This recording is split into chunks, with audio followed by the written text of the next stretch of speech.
తెలుపుకున్నారు. ఒకరు యాగంటి బ్రహ్మశ్రీ యాగంటి వారు, ఒకరు బ్రహ్మశ్రీ రుద్రపాటి వారు. వారిద్దరు కూడా కరచనాలు చేసుకొని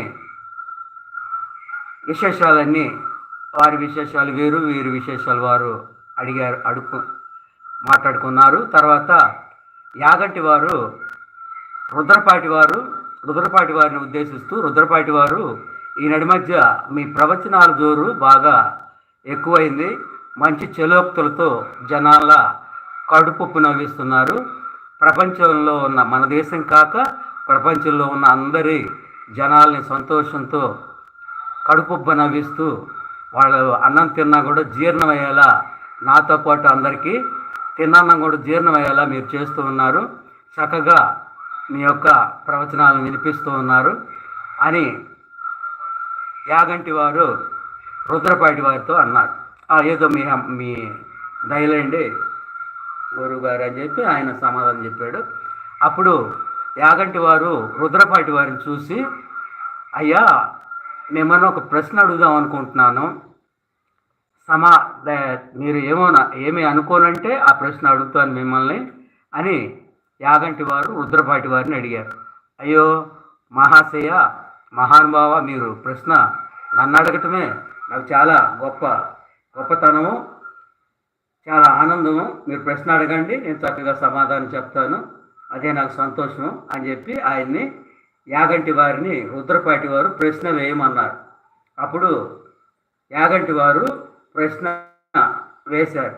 అయ్యా మహాశ్రయ, మీరు అపర బ్రహ్మశ్రీ రుద్రపాటి వారు, మీరు అపర సరస్వతి పుత్రులు, మన దేశంలో కాకుండా ప్రపంచం అంతా మీ ప్రవచనాలు వింటూ ఉంటారు.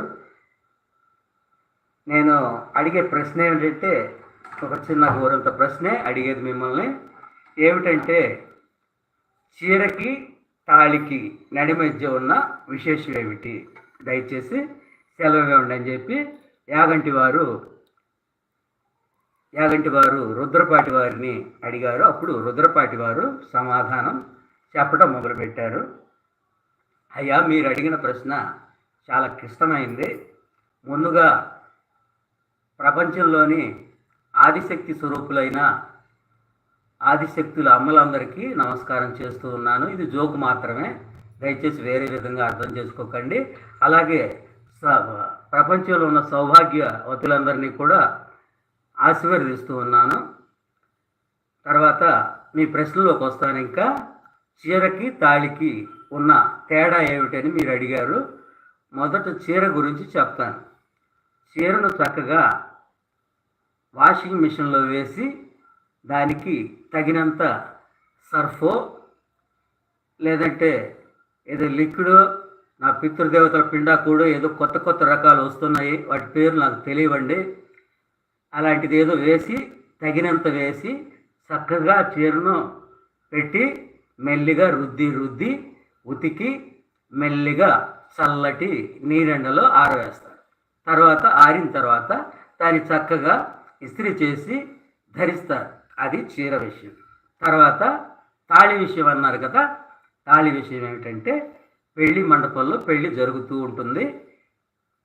పెళ్లి కొడుకు పెళ్లి కూతురు పీటల మీద కూర్చొని ఉంటారు. బ్రహ్మగారు అంటే బ్రాహ్మలు రాజులు, ఆ పౌరోహితుల అయ్యవారిని బ్రహ్మగారు అంటారు. మిగతా కులస్తులందరూ అయ్యగారు అంటారు. అది ఆ బ్రహ్మగారు చక్కగా వేద మంత్రాలతో పెళ్లి జరిపిస్తూ ఉన్నారు. ఆ నడి మధ్య ఈ పెళ్లి కొడుక్కి ఎప్పుడెప్పుడు తాళి కడదామని ఆత్రం ఎక్కువైంది.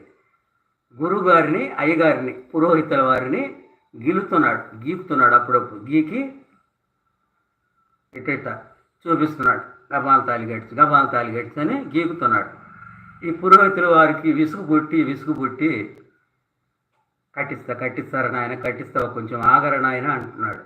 అప్పుడు పెళ్లి కూతురు పక్కనే ఉన్నది కదా, పెళ్లి కూతురు ఇలా ఓరగంటగా ఇలా చూస్తూ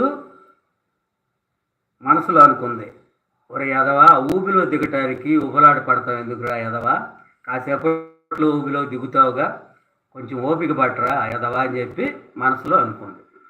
ఈ పౌరోహితుల వారు ఈ దెబ్బకు తట్టుకోలేక, ఈ గీకుడు దెబ్బకు తట్టుకోలేక, ఈ గట్టరా అని చెప్పి భజంత్రీల్ని